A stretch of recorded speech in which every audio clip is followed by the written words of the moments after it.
យាមអស់លទ្ធភាពហើយមិនដោយទៅតាមដំណើរក្រុមយ៉ាងនៅមិនប្រសើរមានតែដើរផ្លូវរៀងខ្លួនចោតើបងគួរធ្វើយ៉ាងម៉េចទើបគេចផុតពីកំហុស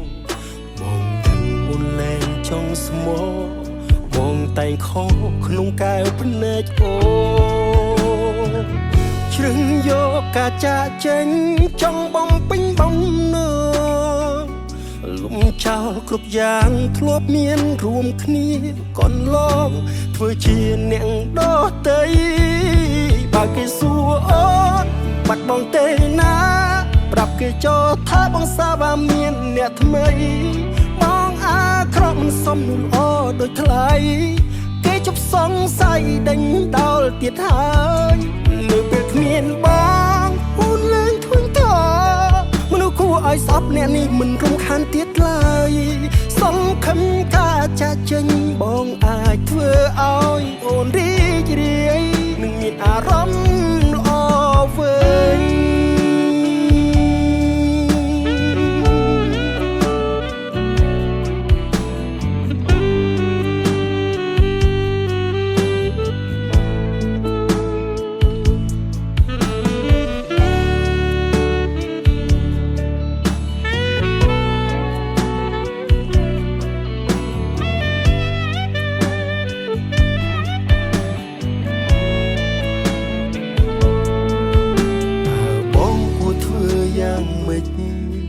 ទើបអាចគេចេញផុតពីកំហុស